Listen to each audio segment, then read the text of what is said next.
محترم دوست، اسی لیے اللہ کے رسول صلی اللہ علیہ وسلم ارشاد فرمایا کرتے، دعا فرماتے انہو لا یعز من عادیت ولا یذل من والیت، جو تیرا دشمن ہے اسے کوئی عزت نہیں دے سکتا، اور جسے تو اپنا دوست بنا لے اسے کوئی ذلیل نہیں کر سکتا۔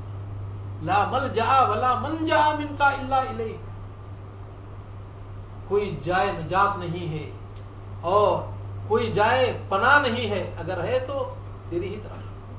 میرے محترم، جب انسان اللہ تعالیٰ کی ذات پر ایسا ایمان رکھتا ہے جیسا کہ ایمان رکھنے کا حق ہے، تو پھر اس کا دل نرم ہو جاتا ہے۔ اور دوسری چیز، موت کو یاد کرنا۔ آج دنیا کے جو سارا فساد ہے وہ اسی لیے ہے کہ انسان اپنی موت کو بھولا ہوا ہے، اپنی موت کو بھولا ہوا ہے۔ اسی لیے اللہ کے رسول جناب محمد رسول اللہ صلی اللہ علیہ وسلم نے ارشاد فرمایا، اکثروا ذکر ہادم اللذات، لوگوں لذتوں کو پاش پاش کرنے والی چیز کو زیادہ سے زیادہ تم یاد کرو۔ صحابہ کرام نے کہا کہ اللہ کے رسول کون سی چیز ہے؟ آپ نے فرمایا الموت، موت کو یاد کرو۔ انسان اگر گناہ کرنا چاہے تو دل موت کو یاد کرے کہ اگر اللہ تعالیٰ اسی حالت میں مجھے موت دے دے تو میں کیا کر سکتا ہوں؟ تو پھر آپ ہی بتائیے کہ کیا اس کے قدم گناہ کی طرف اٹھ سکتے ہیں؟ اسی لیے اللہ کے رسول صلی اللہ علیہ وسلم نے فرمایا وَمَنْ ذَكَرَهُ فِي ضِيقٍ إِلَّا وَسَّهُ عَلَيْهِ، موت کو کوئی شخص اگر تنگی میں یاد کرتا ہے تو اس کی تنگی آسان ہو جاتی ہے۔ تنگی آسان اس طرح ہو جاتی ہے کہ جس مصیبت میں وہ گرفتار ہے تو موت کی مصیبت سے تو کم ہی ہے، جب موت کو یاد کر لے تو کہا یا اللہ تیرا شکر و احسان ہے تو نے مجھے موت نہیں دیا، تو یہ خیر یہ مصیبت۔ آدمی جب اپنی تنگی میں موت کو یاد کرتا ہے تو تنگی اس کے لیے آسان ہو جاتی ہے۔ وَمَنْ ذَكَرَهُ فِي سَعَةٍ إِلَّا ضَيَّقَ عَلَيْهِ، جو خوشحالی میں فارغ البالی میں مالداری میں اسے یاد کرتا ہے تو اس مالداری کو وہ چیز موت کی یاد اسے تنگ کر دیتی ہے۔ مثلا پیسہ ہے، عیش و عشرت کو دل کرنا ہے، کو دل چاہتا کہ میں عیاشیاں کروں، لیکن اگر موت یاد آ جائے تو اس کے چھکے چھوٹ جاتے ہیں۔ آج نہیں اتنا زیادہ خوشیاں منانے کی ضرورت نہیں ہے، چلو جو بھی جائز خوشیاں ہیں وہ منا لوں اور جو بھی حرام خوشیاں ہیں اس کو بھی چھوڑوں۔ تو میرے محترم دوست، اور اللہ کے رسول صلی اللہ علیہ وسلم نے فرمایا القیس من دان نفسہ وعمل لما بعد الموت، چالاک آدمی وہ ہے جو کہ اپنے نفس کو کنٹرول میں رکھتا ہے اور ایسے کام کرتا ہے جو کہ موت کے بعد اسے کام آئے۔ حضرت ابو ذر غفاری رضی اللہ تعالیٰ عنہ کے تعلق سے آتا ہے دن میں جو کچھ کماتے ہیں شام ہونے سے پہلے اللہ تعالیٰ کے راستے میں خرچ کر دیتے، کوئی چیز اپنے پاس نہیں رکھتے۔ کیوں؟ اس لیے کہ جب بندہ دنیا کو آباد کرنے کے چکر میں پڑ جاتا ہے تو پھر اس کی آخرت کی بربادی ہو جاتی ہے۔ کتنے ایسے لوگ ہیں، کتنے ہمارے ایسے سیاستدان ہیں زندگی کے آخری لمحات تک دنیا جمع کرتے رہے، سوئس بینکوں میں جنہوں نے کیا ہزاروں کروڑوں کے کھاتے جمع کیے، لیکن جب وہ مر گئے تو عیدی ویلفیئر ٹیسٹ سے ان کے کفن کے 2 کپڑے ملے۔ کہاں گئی دولت؟ چرا چھپا کر لوگوں کو دھوکہ دے کر ہم لوگوں نے جو کچھ کمایا اس کا مرنے کے بعد اس کا حساب دینے کے لیے اللہ تعالیٰ کے سامنے پیش ہوا۔ کیا ان کا مال ان کے کچھ کام آیا؟ میرے محترم، اللہ کے رسول صلی اللہ علیہ وسلم ارشاد فرماتے ہیں القیس من دان نفسہ، چالاک آدمی وہ ہے جو کہ اپنے نفس کو کنٹرول میں رکھتا ہے، وعمل لما بعد الموت، ایسے کام کرتا ہے جو کہ موت کے بعد اسے کام آتا ہے۔ حضرت ابو ذر غفاری رضی اللہ تعالیٰ عنہ کا بھی عالم یہ تھا کہ ہزاروں دینار کماتے، شام ہونے سے پہلے خرچ کر دیتے، ان کی خیرات پا پا کر لوگ ان کی خیرات لینے والے لکھپتی ہو گئے، لیکن حضرت کا عالم یہ تھا کہ ایک جھوپڑا تھا جس پر رہتے تھے، ایک اونٹ تھا جس پر کہ حج یا عمرے کے لیے چلے جاتے تھے، اور ایک بوڑھا خادم تھا جو کہ ان کی خدمت کر دیا کرتا۔ ایک دن ان کے بوڑھے خادم نے چڑھ کر کہا کہ حضرت آپ کی خیرات پاتے پاتے لوگ لکھپتی ہو گئے، لیکن آپ کا عالم یہ ہے کہ وہی جھوپڑا، وہی بوڑھا اونٹ، یہی میں خادم، اگر دنیا میں آئے ہیں تو کم از کم یہ گھر تو آباد کر لیجئے۔ اس اللہ والے نے کیا جواب دیا؟ کہا میں اپنی دنیا کے گھر کو اس لیے اجاڑ رہا ہوں تاکہ میرے قبر کا گھر آباد ہو جائے۔ میرے محترم، یہی لوگ حقیقت میں چالاک ہیں۔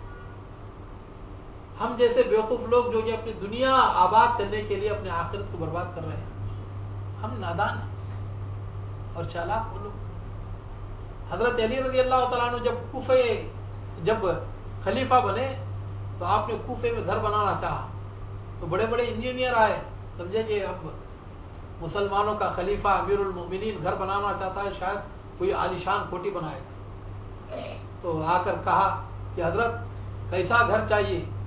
ہم بڑے سے بڑا مکان اور بڑی سے بڑی بلڈنگ آپ کو بنانے کے لیے تیار۔ کہا ایسا گھر کہ اگر اٹھوں تو چھت سر کو لگے اور لیٹوں تو پیر دیوار کو لگے، بالکل قبر کا نمونہ، بالکل قبر کا نمونہ۔ انہوں نے کہا کہ حضرت ہم تو یہ سوچ کر آئے تھے کہ آپ کوئی شاندار کوٹھی بنانا چاہتے ہیں، تو اگر اتنا ہی بنانا ہے تو پھر ہم کسی اور کو آپ تلاش کریں۔ میرے محترم، حضرت علی رضی اللہ تعالیٰ عنہ کے تعلق سے آتا ہے، مہمانوں کو تو وہ اچھا کھانا کھلاتے تھے، لیکن خود سوکھی روٹی کے ٹکڑے وہ پانی میں بھگو کر کھاتے۔ کچھ لوگ مہمان آئے تو ان کو پرتکلف کھانا پیش کیا گیا۔ حضرت حسن رضی اللہ تعالیٰ عنہ نے کہا کہ آپ لوگ کھانا کھائیں۔ کہا کہ آپ کے ابا جان کو بلائیں، تو کہا کہ نہیں، ہمارے جو ابا جان ہیں وہ یہ کھانا نہیں کھاتے۔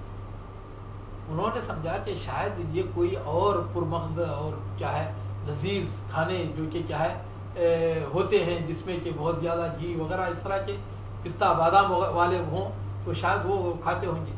تو کہا کہ آپ لوگ کھا لیں، ہمارے والد صاحب یہ کھانا نہیں کھاتے۔ کہا کہ نہیں، کہ ہم آپ کے والد صاحب کے ہی ساتھ کھائیں۔ کہا کہ ہمارے والد صاحب جو کھانا کھاتے ہیں وہ آپ لوگ نہیں کھا سکتے۔ انہوں نے سمجھا کہ شاید کوئی بہت ہی لذیذ اور بڑے ہی مرغن غذائیں ہوں گی۔ کہا کہ نہیں، ماشاءاللہ ہمارا ہاضمہ ٹھیک ٹھاک ہے، ہم کوئی بھی کتنی بھی کیا ہے چکنی کوئی غذا ہو تو ہم ہضم کرنے کے لیے تیار ہیں، ہم آپ کے والد صاحب کا ہی کھانا کھائیں۔ تو حضرت حسن نے حضرت علی سے کہا کہ کچھ لوگ آئے ہوئے ہیں، وہ آپ کا کھانا کھانا چاہتے ہیں۔ آپ کوئی بات نہیں، مٹی کے برتن میں پانی بھر دو اور سوکھی روٹیوں کے ٹکڑے لا کر سامنے رکھو۔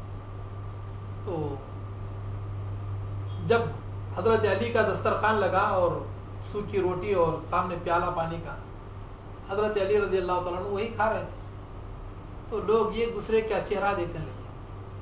تو حضرت حسن نے کہا کہ میرے والد صاحب کی یہی غذا ہے۔ کہا اگر یہی غذا آپ کے والد صاحب کی ہے تو پھر پہلا ہی کھانا اچھا ہے، ادھر ہی وہی جا کر ہم کھاتے ہیں۔ میرے یہ تھے اللہ والے، جنہوں نے کہ دنیا سے کوئی دل نہیں لگایا۔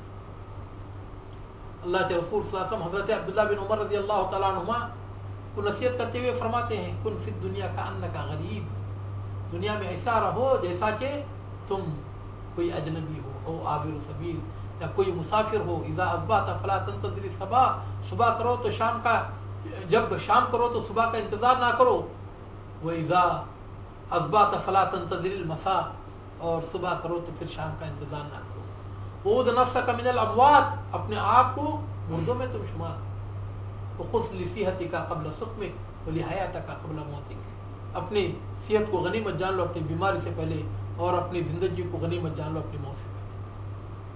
کوئی جنازہ اٹھتے ہوئے دیکھو تو دل میں یہ تصور کر لو کہ اگر یہ اس کی جگہ پر میں ہوتا تو میرا کیا حشر ہوتا۔ کسی مردے کو قبر میں رکھو تو سوچو کہ اس کی جگہ پر میں ہوتا تو کیا ہوتا۔ آخرت کی یاد، موت کی فکر انسان کے دل کو نرم کرتی ہے۔ اور اسی طرح قرآن مجید کی تلاوت، اسے سمجھ کر پڑھنا۔